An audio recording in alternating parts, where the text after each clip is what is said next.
अस्सलाम वालेकुम। आज़म ख़ातर हुसैन का अफ़साना, उनकी किताब पहचान में से नाम की कहानी पढ़ेंगे। नाम की कहानी। अब वो किसी से क्या कहती। अव्वल तो ये नाम भूल जाने का किस्सा ही अजीब था कि हर सब के सब मौजूद थे और मिलकर एक नाम अब भी बनाते थे और उसे ये भी मालूम था कि यही उसका नाम है। मगर मुश्किल ये थी कि पहले ये लफ्ज़ वो खुद थी, मगर वो महज ख़ौल है, उसके अंदर मौजूद नहीं थी। अब मालूम नहीं कि असल नाम वो खौल था या खुद जिसका कोई नाम नहीं था। इसीलिए सब काम थम गए थे, या शायद ये हादसा इसलिए हुआ था कि एक मुद्दत तक वो अपने नाम का शदीद एहसास करती चली आई थी। मसलन जब ज़मीन ने उससे छोड़ा तो उसे हरदम अपने नाम के एहसास रहता, वो लोगों से अलग मौजूद थी। एक अटल लफ्ज़, क्योंकि लोगों ने उसे अपने से लैदा किया था। चुनाचे सोते जागते अंधेरे उजाले कोई ये लफ्ज़ उसके कान में फूंकता रहता। इस लफ्ज़ की कैफियत अजब थी कि उसे हर दम होशियार रहना पड़ता। वो पल भर गाफिल हुई और नाम ने उसने अपने लंबे से पंजों में उसे जकड़ा। उसे बचने की खातिर उसने सौ जतन किए। पहले पहर नुसहत का जहेज़ तैयार किया और रातों को जाग जाकर कपड़ों पर कतई कायम ज़रूरी कढ़ाई की गोटा लचका लगाया। फिर सबके घर के कपड़ों की सिलाई का ज़िम्मा लिया, धुलाई इस्त्री कढ़ाई। मगर जो ही वो पल भर को सांस लेने को रुकती, कोई वो लफ्ज़ उसके कान में फूंकता। फिर एक एक चीज़ का दहन पैदा होता। चारों सिमत बस एक ही लफ्ज़ रह जाता। वो खुद अपनी आंखों से चिपक के रह जाती और उस लफ्ज़ की अजीब दहशत थी कि सुनते ही उसका जी ढहने लगता, जैसे ख्वाब में कोई बुला पीछे भागे और भागा ना जाए। पाँव किसी तिल्स्म से बोझल हो जाए और फासला कटने पर ना कट पाए। मगर जब वो नुसरत के पास आन रही तो अजब इतफाक़ात होने शुरू हुए। अब ये भी हुआ कि घंटों से इस लफ्ज़ की याद ना आती। कुछ इसलिए भी कि नुसरत के बिल्लों गोटो और मन्नू का बेढंगा काम उसे उलझाए रखता। उन्हें स्कूल के लिए तैयार करना, नाश्ता करवाना, कपड़ों का हिसाब, कमरों की सफाई, नुसरत के कपड़ों की सिलाई, नसीम के कुर्ते। कभी कभी तो एक पल की फुर्सत तब मिलती। सुबह आँख खुलती और पलक झपकने में रात आँख पहुँचती। कभी और बेदारी के दरमियानी फासले में वो लफ्ज़ हवा की झोंकी तरह छू कर गुजर जाता। मगर फिर बिल्लों के कपड़ों, गुड्डों के स्वेटर और मुन्नू की गुड़ियों का सिलसिला फैलने लगता और पल भर में सुबह हो जाती। अब कामों का सिलसिला उसे एक तिलस्मी दुनिया नज़र आता। दुनिया में कितने बेशुमार काम फैले थे। कभी कभी वो दिन ही दिन में इन कामों की फहरिस्त बनाते लगती। फिर उसे इस बात पे हैरानी होती कि आखिर उसे ढेरों काम पैदा किस तरह हुए। उसका जहन नए नए कामों की तख्लीक में उलझने लगा। टाट पर ऊन की कढ़ाई, धज्जियाँ जोड़ जोड़ कर पर्दे और पलंग पोश बनाना, घर की रहायश की नई चीज़ें। इन कामों का सबसे बड़ा फ़ायदा ये था कि वक्त गुजरता रहता। दिन के तुलू और ग़ुरूब के दरमियान कोई फासला नहीं रहता। काम फासलों और वक्त को चूसने का आला था, जिस तरह स्याही चूसने का काम। काम के साथ साथ एक और चीज़ भी थी, भूख। अंदर ही अंदर फैलने वाला एक अंदर शगाफ जिसमें आग दहकती थी और इस आग के दहकते रहने में अजीब तमानियत थी। ऐसे में वो कमर के साथ चिपके पेट को महसूस करती, उसकी उंगलियां ऊपरी पसलियों को गिनती। फिर जिस्म की एक एक हड्डी उसे नजर आती, जैसे वो खुद अपना एक्सरे फोटो हो। इस पर उसे मीठा मीठा इत्मीनान मिलता। आपो खुदा के लिए कुछ खा लो, हटाओ ये काम, नुसरत बार बार कहती। बस अभी आई, मगर वह घंटों भूख और मिटते जिस्म में उभरती हड्डियों के सुरूर में बैठी रहती। तुम्हें तो काम का होका होका है आपो, नुसरत उस पर कहती जब वो उसके कहने पर किसी से मिलने मिलाने चली जाती। मगर तमाम वक्त उसे यूँ लगता रहता जैसे दुनिया से काम मिटते चले जाते हों। और कामों का पिटना सबसे बड़ा अजाब था। मगर अचानक यूँ होने लगा कि सूरज डूबने का अमल देखते देखते ही तब्दील हुआ। उसने देखा कि घंटों पीली पीली धूप मुंडेरों पे रेंगती उंगल उंगल सिरकती है। सूरज घंटों अंदर बाहर रहता है और वक्त का रिश्ता दिन के साथ जुड़ता है न रात के साथ। पहले दिन जो पूरे का पूरा कट जाया करता था अब न कटता। गुजरने पे भी कहीं आसपास मुंडेरों पर मंडलाता रहता और उस पर उसे मुद्दतों पहले का पानी भरा तसला याद आता। जब कभी सूरज ग्रहण लगता तो छत पर पानी भरा तसला रखा जाता। पहले पानी देर तक मचलता रहता फिर रुकता और सांवले समलाए सूरज की परछाइयाँ इसमें तैरती। परछाइयों के देखने पर उसे हमेशा यूं लगता है जैसे नींद में चल भर रही है और नींद में चीज़ें लंबी घटती हुई चपटी खींचती चली जाती हूँ। अब तो दिन का भी यही आलम हुआ था। आसमान से तुलू होता ना गुरूब होता है, जैसे पानी भरे तस्ते में डोलता फिरता। चुनाचे परी की तरह अब दिन गुजरने पर उसे किसी लकीर के कट जाने का एहसास न होता, इसलिए काम लंबे होते चले जाते जैसे कोई मटियाला लास्टिक खिंचता चला जाए। यूं भी अक्सर काम कर चुकने के बाद वह में पड़ जाती कि वाकई वो काम हुआ या नहीं। दिनों की तरह पहले काम भी पूरे के पूरे निपट जाते थे। सुबह से बच्चों को स्कूल के लिए तैयार करना, फिर कपड़ों की धुलाई इस्त्री, दोपहर में सिलाई और कढ़ाई, इसी तरह मारा मार काम और दिन गुजरते चले जाते और रात को सोई सी थकन में सब कुछ डूब जाता। तब की नींद भी अब की नींद से बहुत मुख्तलिफ थी, अपने वक्त पे शुरू और ख़त्म हो जाती, मगर अब उसका कोई शुरू था न आखिर। जब वो समझती है कि जाग रही है या काम कर रही, तब अचानक उसे लगता है कि हाथ हिलने के बावजूद नहीं हिलते और टब के साबुन खुले पानी में ज़रा भी गीलापन नहीं, कपड़ों का कोई लम्स नहीं, फिर भी वो कपड़े धो रही है। इस पर उसे हैरत होती है और फिर उस पर खुलता की तरह से वो चौकी पे बैठे बैठे सोती है और हड़बड़ाकर पंप चलाती। टब भर जाता और धुलाई शुरू हो जाती, कपड़े धुलते चले जाते और उलगनी बढ़ती चली जाती। फिर भी उसे यूं लगता है जैसे वो चौकी पे बैठी बैठी सो रही है। नींद और बेदारी की हदें एक दूसरे में घुल मिल गई थीं। कभी कभी उसे ख्याल सा आता कि उससे पहले चीज़ें साफ साफ और जीती जाती थीं और याद के बेशुमार सिलसिले उसके गिरदा गिर्द फैले थे, मगर अब कभी एक आध टुकड़ा तस्वीर का और बेरब शबीहें इधर उधर से आन जुड़ती। परसों पहले की कोई आवाज़ सुनहरी चटियाला स्लेटी फर्श पे बिखरी कतने पीतल की जगह जगह करती बाल्टी खुशबुओं का भी आलम था कि कभी घुप अंधेरी नींद से वो अंदर ही अंदर फैलते किसी शगाफ से चौंकती और चौंकने और पूरी तरह बेदार होने के दरमियान फासले में बेमौसमे फूलों की खुशबुएं आती जो बेदार होने पर बिल्कुल वहम लगती। पहले चीज़ों और खुशबुओं का ये तौर था कि वाक़यात के सिलसिलों में गुंधी गुंधाई चली आती थी, मगर अब इस सिलसिलों के बगैर बड़े बड़े मटियालेपन में तैरती फिरती थीं। बातों, खुशबुओं, चीज़ों, आवाज़ों का यूं टुकड़े टुकड़े मटियालेपन में तैरते फिरना कुछ ऐसी तशवीश की बात नहीं थी।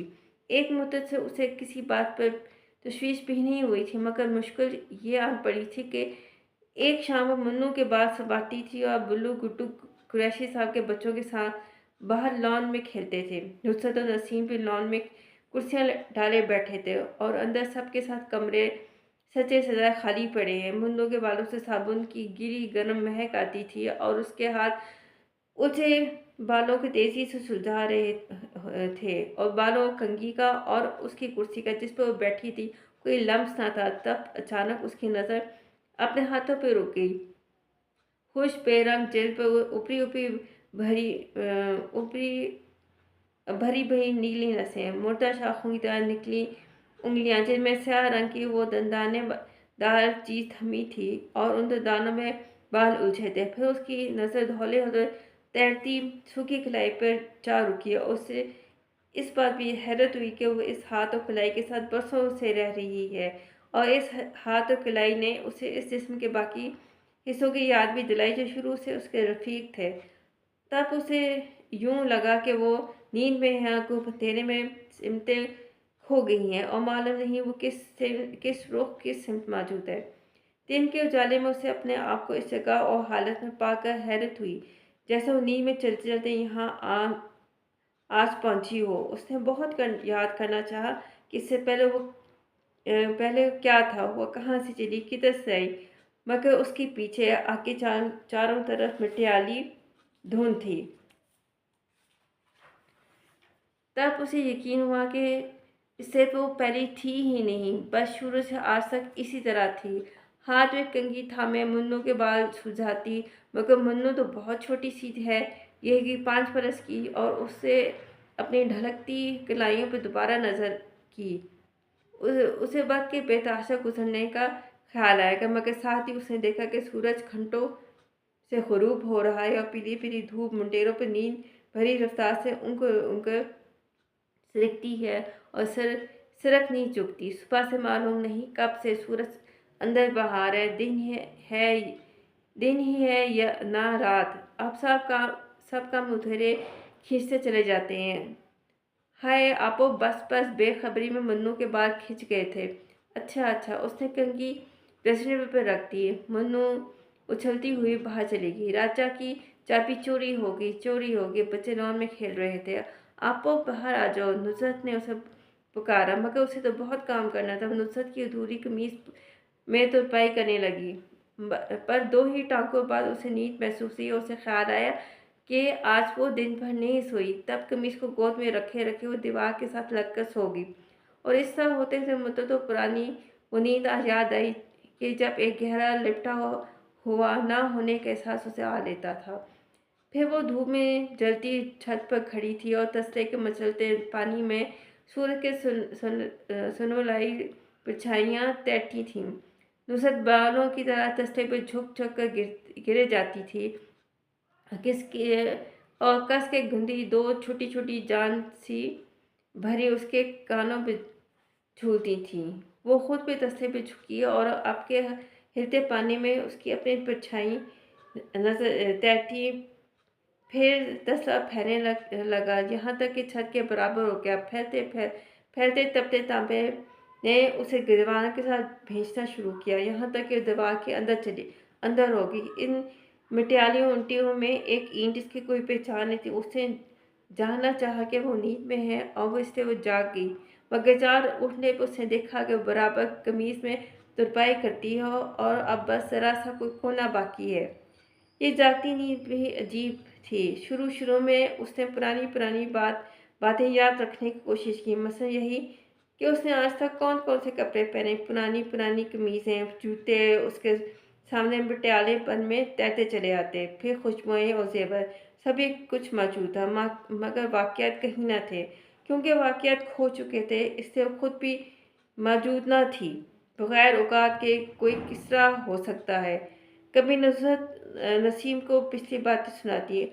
अम्मा अब्बा जान पर आपा को बड़ा रौब था, हमारी तो बस पिटाई होती थी, और उससे गुस्से इंसानों पर हैरत होने लगती। अम्मा आपा की तस्वीर नुसरत के कमरे में लगी थी, मगर शबीहें भी महज खौल थी। उनके अंदर भरे इंसानों के पानी कब के ख़त्म हो चुके थे। पहले कभी कभी वो इन तस्वीरों के पास हैरानी से रुक जाती कि उनके फ्रेमों में से तस्वीरें कहाँ गईं। फिर वो देखती कि तस्वीरें तो मौजूद हैं, मगर अब तो मुद्दतों से उसे भरे फ्रेमों का खालीपन भी नजर नहीं आया। सो उसने 30 रात करने की मेहनत तर्क और नाम से हमेशा के लिए निजात हासिल की। पहले जब दिन का शुरू और आखिर था, वक्त की लंबार को काम काटते थे। अब दिन मटियाले इलास्टिक की तरह खींचता था, और काम रुके रहते थे, और इस तरह दोनों के खींचने और कामों के रुकने पर उसे शदीद भूख लगती। शुक्र है आपा तुम्हें भी भूख लगी। नुसरत बहुत खुश थी। अब भूख वक्त की लंबार को टुकड़ों में तकसीम करती, मगर नींद की तरह भूख का भी अजब आलम था कि उसका कोई शुरू था न आखिर। खा के भी उसे लगता कि नहीं खाया, चुनाचे अपने आप को यकीन दिलाने के लिए उसे बार बार खाना पड़ता। अचानक उसके चिपके पेट और कमर के तंग हल्के पर गोश्त की नरमी जमने लगी और हड्डियां छुपने लगीं। उसका वो पुराना ढांचा मिट रहा था, इसीलिए अपने को छू कर उसे किसी और को छूने का एहसास होता। शुरू में हर चीज़ का एक जायका था, नमकीन, मीठा, तुर्श, कड़वा, मगर जो भूख बढ़ी जायके ख़त्म होने लगे। अब महज एक जायका बाकी था, बिल्कुल उस जागती नींद का सा जो शायद जायका भी नहीं था, तसव्वुर महज ज़ुबान थी। सर से पाँव तक जाके से आ रही। नुसरत अब उसे खाता देखती परेशान होती। आपा तबीयत तो ठीक है ना तुम्हारी? और रोटियों की प्लेट उसे सामने से खींचते खींचते रुक जाती। हाँ क्यों? बेध्यान से पूछती। नहीं कुछ नहीं। नुसरत कुछ कहते कहते रुक जाती और वो अपने खौल के बेजायका मवाद से भरने लगती जो भर के भी खाली रहता। पहले उसने देखा कि उसकी तमाम हड्डियां गोश्त की दबीज तहों में जा छुपी और अब उसकी पहचान मिट्टी वो बदल चुकी थी, कुछ और बन चुकी थी। फिर उसे गोश्त का बोझ अपने जिस्म से अलग महसूस होने लगा, जैसे मनो गोश्त का लोड थड़ा हो। आपा तो बीमार हो, चलो डॉक्टर के पास। जिस्म का पेशाब बढ़ना ठीक नहीं। नुसरत बहुत फिक्रमंद थी। इस पर से हैरत हुई। जिस्म पढ़ने से क्या मतलब? ये तो सबका जिस्म खुद ये तो सबका सब खुद जिस्म है, हमेशा से इसी तरह। उसने इसलिए अपने जिस्म पर निगाह किया और फिर अपने गिर्द देखा। मालूम नहीं वो दिन को कौन सा पहर था। हर चीज़ सांस थामे खड़ी थी और चारों तरफ मिटियाली रोशनी फैली थी। एक घना अम्स खौल की तरह सड़क की जानिब से कहीं सोया सोया सा शोर लगा। बहुत सी आवाज़ें लफ्ज़ एक दूसरे में घुल के एक लंबी हुक बन गए थे। कालियाँ इट्टा काले रोड। इस हु की मदम से पहचान उठी और उसने खिड़की से बाहर सड़क की तरफ देखा। बच्चों की बेढंगी टोलियाँ कटोरे बचाते मटियाले आर्म्स में लिपटे आसमान की तरफ मुंह उठाए पुकार रही थी। मी वसा मी वसाते जोर वो जोर।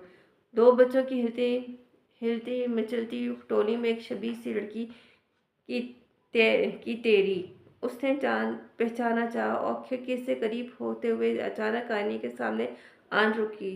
बेढंग के कपड़े में लिपटा मनोगोश, ढलकते चेहरे पर खिचड़ी बाल। फिर उसकी नजरें उस शबीह की आंखों में आ रुकी। एक लफ्ज के दायरे और नुक्ते में बुलाते तैरते फिरते थे। तब उसने वहां से भागना चाहा मगर उसके पाँव किसी स्याह तिलिस्म से बोझल हुए। वो एक कदम का फासला था कि फैलता खींचता आसमान से जा मिला।